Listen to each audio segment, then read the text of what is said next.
Hi there, Kim Kesty here, Fun Stampers Journey Design Concept Manager with another product spotlight for you. So happy to share some really fun tips and techniques for you to use with our pan pastels. So today I'm going to be using our pan pastels along with our color splash sheets and some fun stamped images. And I'm going to add one more fun thing, and that's one of our stencils. So love our stencils, the quality of them, they're nice and sturdy, last forever. I'm going to show you how to marry this with our pan pastels. So awesome. The Dear Rose stamp set I have already stamped on a piece of whipped cream cardstock. So pretty simple, just the rose, the stem, and a fun sentiment. But then I've added one more kind of extra pop.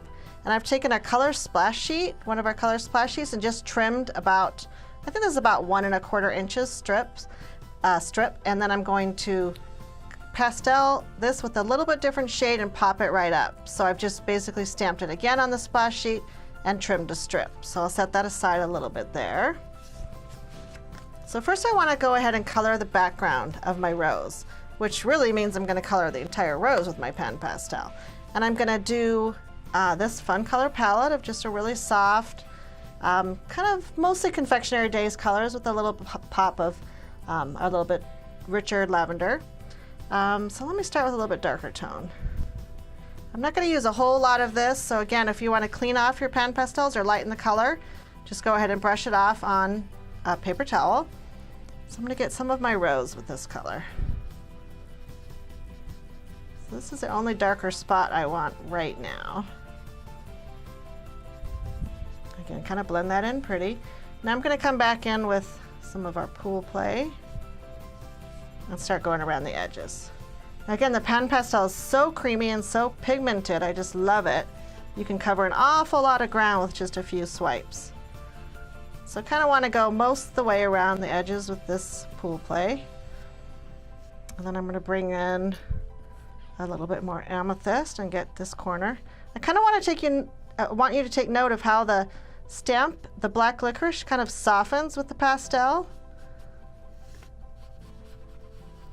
See how it kind of mutes it? It almost turns into a little bit of a rock candy look, but that's totally what I'm going for. So once I have most of my background done, I might want to bring a little bit more of the cool pool in this corner. Pan pastels blend so pretty. You really can take any fun color combination and make it your own. Okay, so when I have the background mostly colored, I'm going to go ahead and grab my stencil and just lay it across the entire project. And this is what I'm aiming for. I'm going to do the top left corner and the bottom right corner, again with our little bit darker lavender. And I want you kind of to see how you can kind of rub the sponge, the soft tool, and it'll go right through that stencil. So again, not rubbing super hard, but just enough to get that color right through the stencil. A little bit of it might puddle up and it might catch the edges of the stencil, but I actually really like that look. So again, the two corners with a little bit darker pastel. Look how pretty, guys, isn't it nice? Ooh, I love it. Tiny bit of dust is created because of that stencil, but you can just tap it off and you are good to go. You'll notice that I did not have to seal the original coat of pastel. You can just layer that color right on top. So super fun. Now I'm going to come in with my little highlighted piece. You can see that it's going to cover most of my rose, which is why I want to actually bring in the darker and go ahead and color that. Look how it grabs onto the splash sheet. Isn't that lovely? Grab some of my lighter, pretty amethyst on the edges.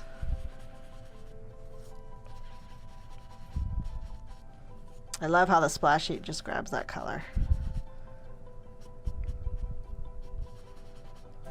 Again, blend to your heart's content. If it's a little too dark, you can take any kind of eraser, kind of go in and erase some of those highlights. So yeah, that's bringing back a little bit of my stamped image. I love that. This is just a plain white artist eraser, and it'll just pick up that pan pastel. Super fun.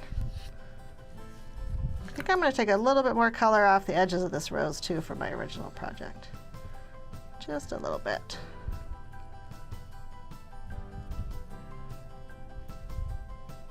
Of course, I don't want this just white, so I'm going to come in with my lighter eraser off. Come in with a little bit more of my pool play and get right in there and smooth it out. Now if I took my sponge and I went right over the stencil, of course that is going to smear. It takes about 10-15 minutes for that to set. So once I have my rose done and I pop up my pretty splash sheet that I've pen pasteled, let me show you the finished project. I've added a couple little things to the end. I've mounted it on a cool pool base, and I've added a couple of our little journey sequins for accents. But isn't that fun? I love how the stencil just highlights just the corners of my card. Turned out so pretty. So I love this little spotlight, what I call spotlight stamping here, with a little bit different tone of the pen pastel. Just really makes it pop. So kind of a fun technique, right guys? Marrying your pen pastels with the stencils. We have so many different fun stencils. You're gonna love finding your favorite. And you can do that or find answers to any of your questions at our website at www.funstampersjourney.com.